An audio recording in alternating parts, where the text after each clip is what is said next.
what do the actual surrounding of the town bring to this album?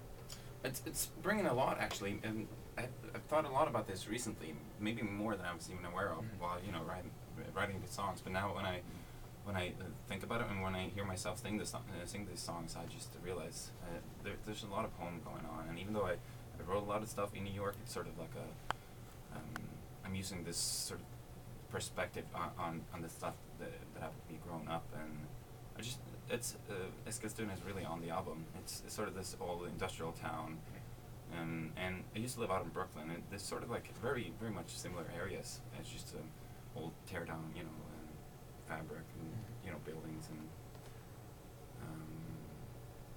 I don't know. It's just it's been a nice experience, actually. I feel way more at home now after putting it out on paper. Yeah, definitely. I mean, you can definitely hear the excitement and the vibrancy and everything of being surrounded by your friends and family, just being excited about what you're doing on the album. I'd like to think so. Thank you. Yeah, it's really cool. So some of the songs from the debut EP that you put out, the Metro EP, wound up on this album. Did you rework them, or did you just decide to take them from the EP and put them right on the album? Yeah, actually, we did this session of 13 songs, so it's all from the same recording, and we put 4 of them out on the EP, which was sort of a I don't know. It felt like a good start, and it was also sort of a business trick to gain some leverage to get the full album like really properly released in the way that I wanted, and it worked out really well. So I'm really pleased with that decision.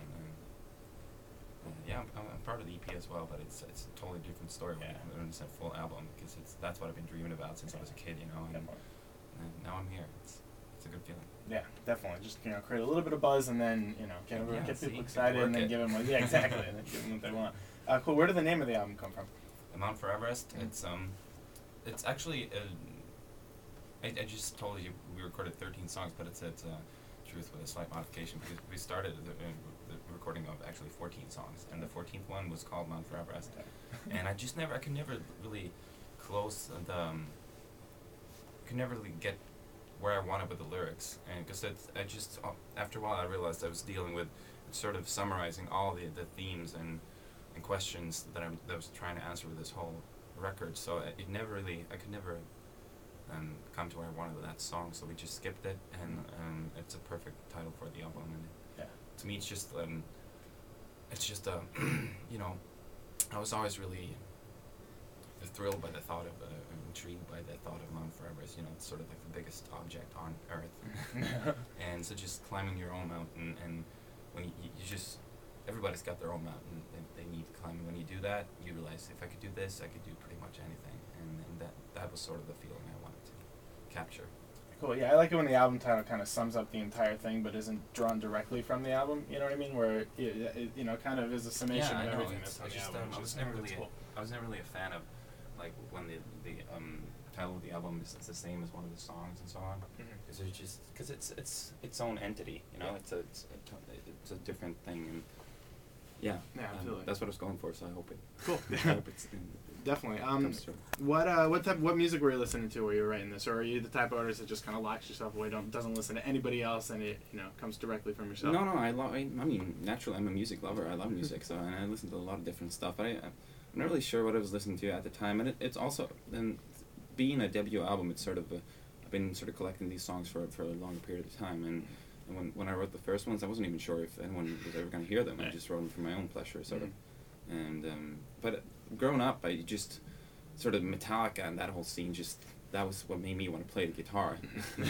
And then I went through the Nirvana phase, because I was born in '82, and it's just that whole, and that was the essence of the time, I guess. And Nirvana made me want to be in a band, and then ever since that, it's been so many different influences, and some musical and some more. It could be a book, it could be a film, it could be like conversation with someone on the street, and just those are the influences.